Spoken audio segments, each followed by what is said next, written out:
Hey, hey, hey. Hey, y'all. How is everybody doing? Do you miss me?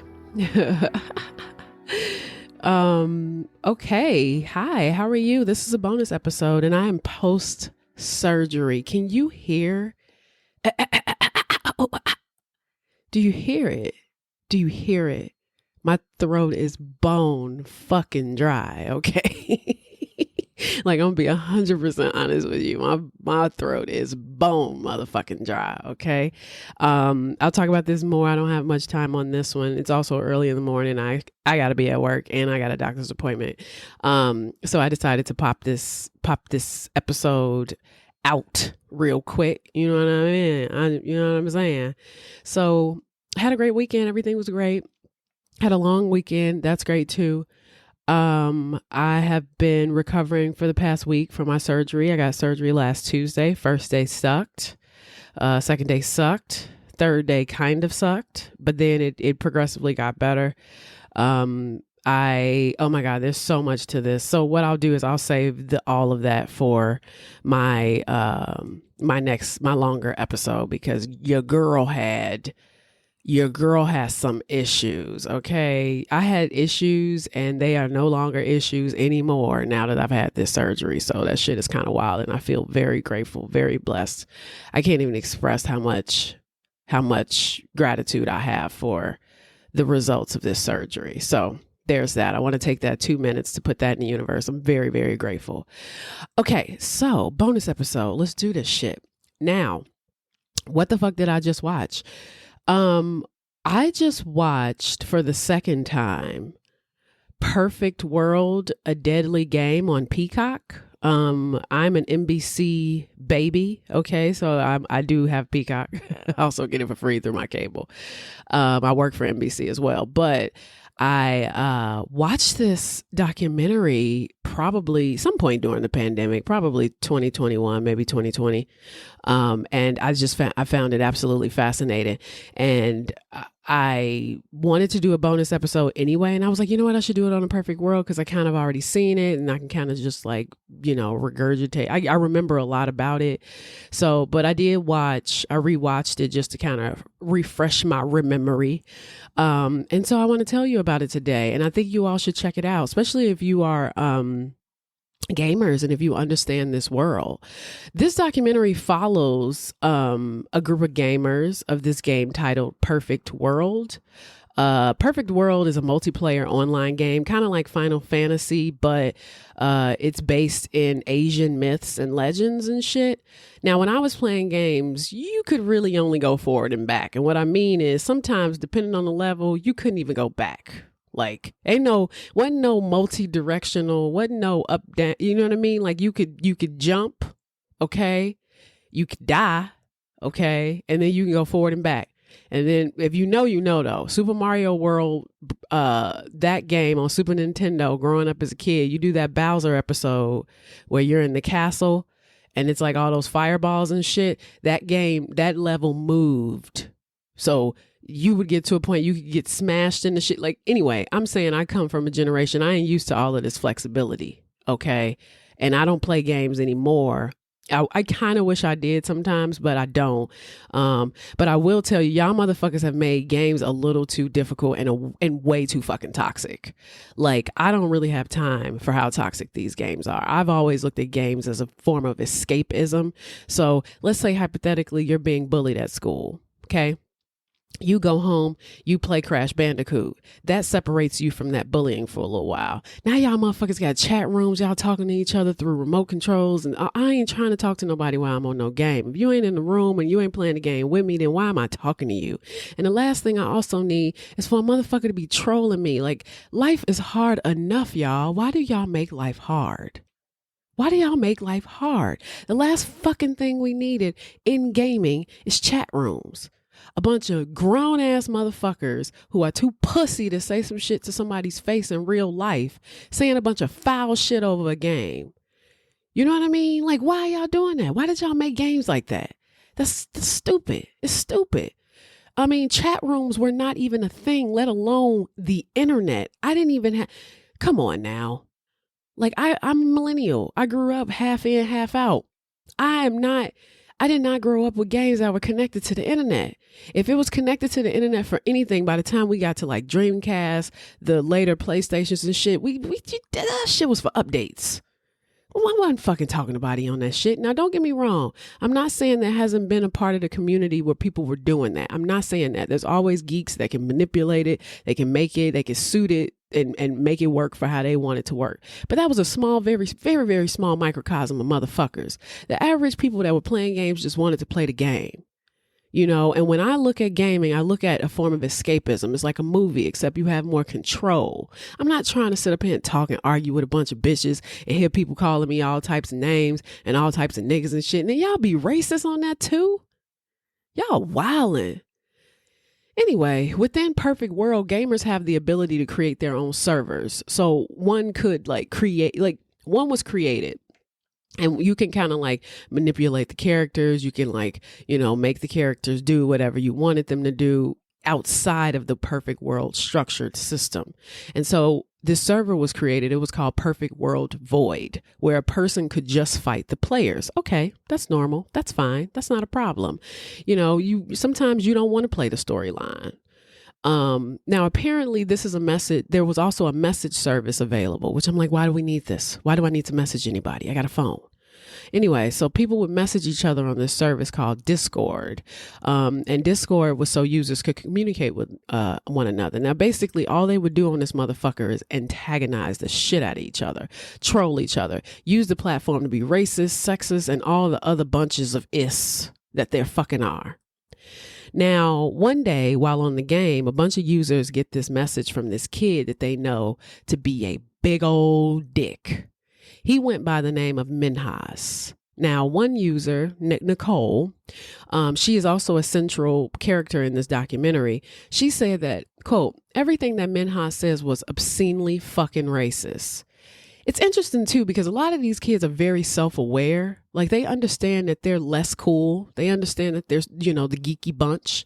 They understand that this act of trolling that they gauge is like some pussy shit. And it's a big part of the community because they don't have the balls to say the things that they are able to say over the internet to a motherfucker in their face because they know that they will get their ass beat. So what they do is they use these platforms to be just vile and nasty and disgusting towards each other. And they understand this and they engage in it anyway. Now, Minhas would get banned, come back, get banned again, and come back. So one day, Minhas, he writes in the chat, he says, gonna kill my parents and go to jail, yo. Which I'm like, stop using yo. That's not yours. That's not yours. Stop using yo. Then he proceeds to post a photo of a dead woman's body bleeding on the floor with the message, quote, this is my mom.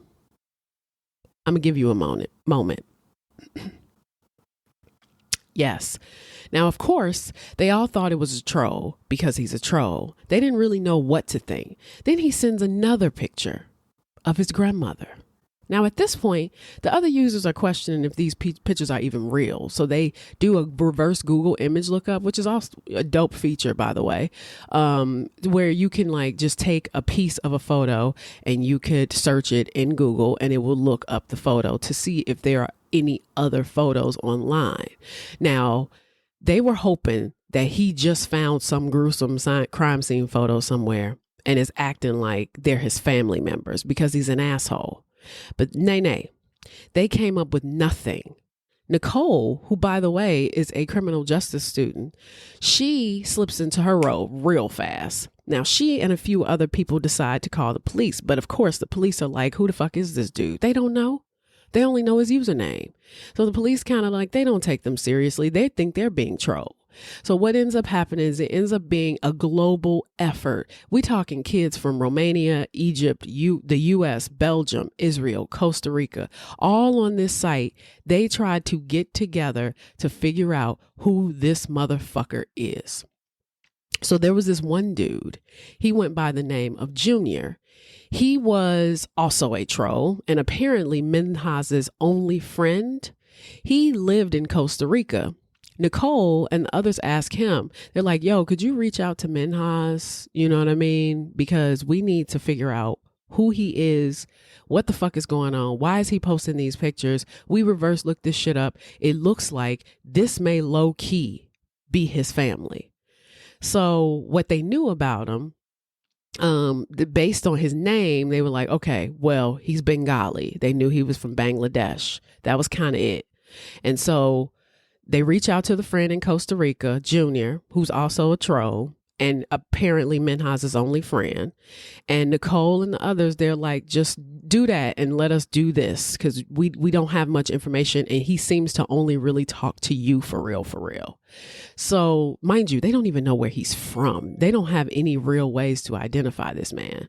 So finally, Junior gets the reply after message him and not getting anything, basically trying to, like, hey, I'm your friend. Hey, this, hey, that, like just trying to kind of just like gussy up to him to get him to tell him things.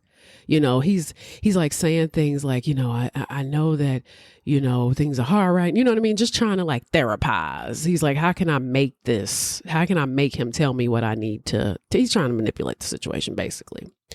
So what they end up doing is they end up trying to like search through chats, because I guess just like any other messaging site, you could look back in your chat history and you could see what chats, maybe he said something that would identify, maybe tell them where his location was, maybe if they knew what his last name was or whatever, just to kind of find like anything that may have slipped in his text messages that would help them identify him so they can contact the authorities. Now, finally, Junior gets a reply and he says, quote, "This may upset you, but I did it." What they did know was that he was EST, Eastern Standard Time. So they knew that he was in North America. So they tried to track his IP address. Now, the dude that is running Void, the administrator of Void, was able to connect Minhaj to his location in Toronto, because technically he has like the old IP data, from the times that he has signed in. So that helped, but it couldn't narrow it down to an exact location. Eventually, this motherfucker signs back into the game and starts playing the game. This is helpful because now they are able to get a precise IP address. And with a precise IP address, they're able to get a precise location. So when they got the address, they got an address to a building in Toronto, but it wasn't his house. It was the ISP. They had basically, I guess this is how the internet worked. His IP was connected, had pinged off of the internet service provider. So they had the information for the service provider, the address for the service provider. They did like a Google Maps or whatever to see what the building was and all this other shit. So they keep trying. In the meantime, Minhaj posted one more picture telling him that he killed his sister. Now, the clock is fucking ticking. He plans to finally kill his father in the next hour when he arrives home, because his father, I guess, was away or at work or something like that. And so he basically tells them, but when my dad arrives home, I'm going to kill him. So finally, they contacted a member on Discord that lived in Minnesota. That member called the local police. They redirected him to the Toronto police, who were able to file an emergency request with Discord to release the identifying information about Minhaj. They got his IP address that was powered by Rogers, which is apparently a service in Canada. And the detectives were able to get Minhaj's physical address. Now, turns out, as I was like reading articles about this, there's another account, and this is according to the Independent Canada, and apparently Vice had the same report. Quote, "The account in Perfect World, A Deadly Game differs from one given to Vice by Discord users in 2019. In that account, the person behind Minhaj's account asked for money via PayPal, which enabled the community to look up previous payments made from the same PayPal account, as well as a home address. This echoes a Toronto Life article, which, like Vice's report, says it was a gamer named Bianca who found Minhaj's home address through his PayPal account and gave it to the police over the phone." So, regardless, whichever story is true, On July 28th, when the police arrived to Castlemore Avenue near Mingay Avenue and southwest of Major Mackenzie and Drive East and Markham Road, I don't know what type of address that is.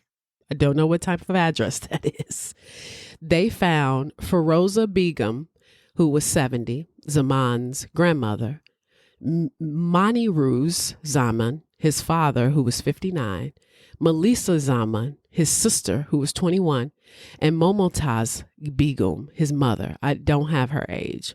The suspect's name was Minhaz Zaman. He was 24 years old. Now, he would later plead guilty to murder, and he received a life sentence with no chance of parole for 40 years. The motive, you may be asking, what's the motive? Why would anybody do this? Why would anybody do this? Quote, prior to the murders, Minhaz's family believed he was studying engineering at York University in Toronto. CTV News reported this. Instead, he had dropped out after 2 semesters in an electronics engineering program at Seneca College. According to Toronto Life, on the night of the murders, Minhaz suggested he had acted because the date of his supposed graduation was approaching.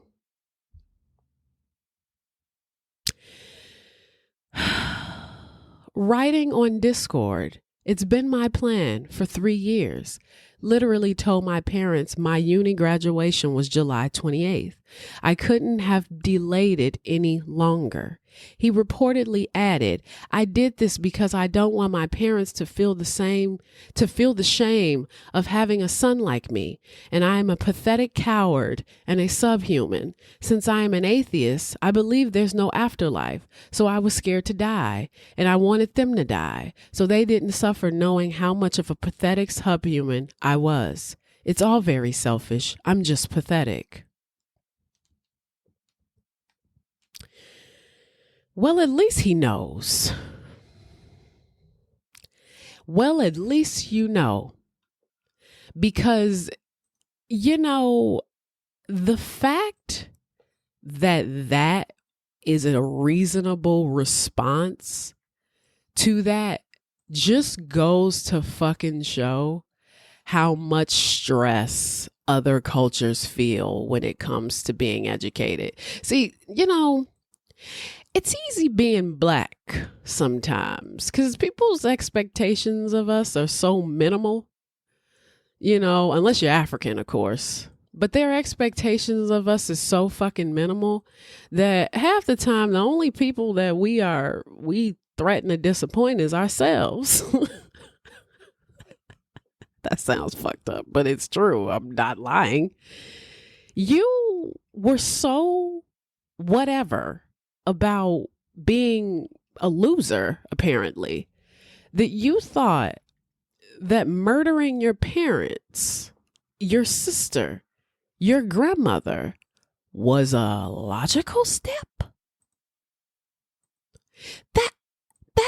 That's the part that be confusing me about y'all.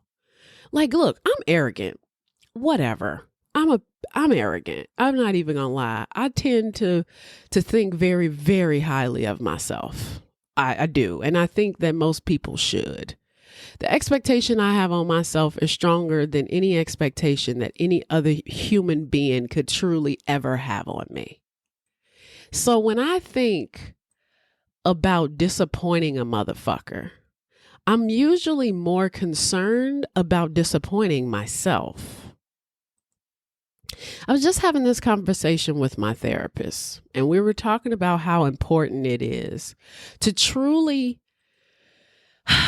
make sure that how you speak to yourself in your head is the same, if not better, than how you speak to others. The biggest problem with Minhaz, in my opinion, is that he was an asshole, and he was an asshole to other people as well. So believe me, if the things that he's able to say on the internet are terrible to other people that he don't know, and he don't know what's going on in their house, and he don't know what problems they have, and he don't know the shit that they have to deal with with their family and family members and shit, for him to be able to be so nasty towards them just goes to show how he speaks to himself. That's just my opinion. How you speak to others is a direct reflection of how you speak to yourself. I have been putting a lot of energy in recent months, let alone years, still in months, in changing the dialogue that I have with myself. And if I can be so kind to a waitress, a bartender, a girl that works at Target, why am I being nasty in my head? Why am I being nasty to Brittany? So my opinion of this whole fucking thing is that make sure that those two things match. And if they don't match, then adjust them. And his biggest thing was, yeah, he was nasty on that gang, but you best believe he was also nasty to himself. And I can tell you too that there's a likelihood, don't get me wrong, he's also Bengali. I do understand that culturally, when it comes to education, a lot of them are hard on their kids, and I do understand that. But I think the biggest issue here is the fact that did you have that conversation with your parents? Did you know how to communicate that? What type of parents did he truly have? As I was looking into his parents, they immigrated, to Canada from Bangladesh in the late 80s. He was the eldest, and his sister was the second. He was basically just an average kid, but he was the family's golden child. And that level of pressure that comes from that, with being the one to, that everybody's kind of relying on in a way. You are the first American born. You need to represent us, and you need to do this. And so you would rather be a murderer though?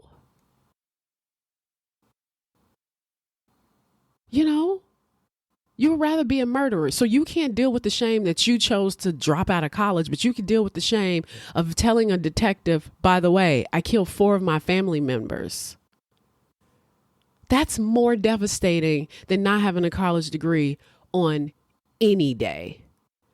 And you're probably like, oh, well, if he wasn't in school, where the fuck was he? He spent his days at a mall, and he was going to a community gym when his family thought that he was in classes. What it also reminds me what it reminds me of that a little bit is, God, I can't remember the documentary, but it was on that guy. He's like this white dude. He ends up killing his wife and his 2 kids. And it was partially because he ended up getting a new chick that was like this yoga instructor or some shit. And she was like, she had kind of like got him all into himself, where he was like losing weight. He was basically having an affair. And instead of just dealing with the negative repercussions of having an affair, he rather deal with the negative repercussions of murdering his wife. How? How do we get there? I don't understand y'all processes.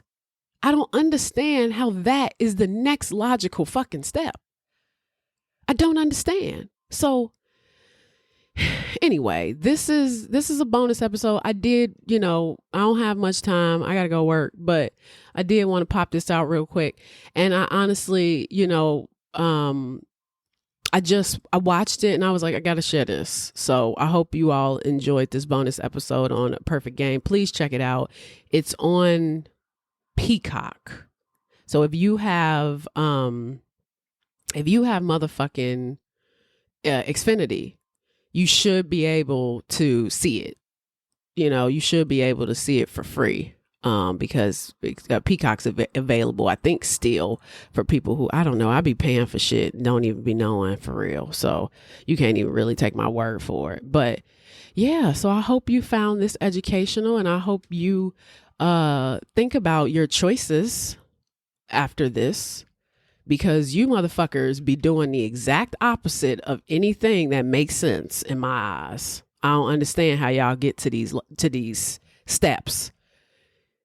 I'm going to end this with this. When shit is getting weird, right? And you don't know what to do, take a step back. Reassess your situation. Weigh the fucking pros and the cons. Do not just go into the situation being like, I'm just kill everybody. Y'all got to stop doing that shit. That shit is weird, dude. That shit's weird. I don't know if you need anybody else to tell you, but that shit is weird. It's weird. So I'm going to end this with this, and I hope y'all have a wonderful motherfucking week. The sun is out. Y'all need to chill straight up. All right. I love y'all though. I'll catch y'all on the next episode. I don't know what it's about, but the universe will bring it to me soon. All right. I'll catch y'all soon. Bye.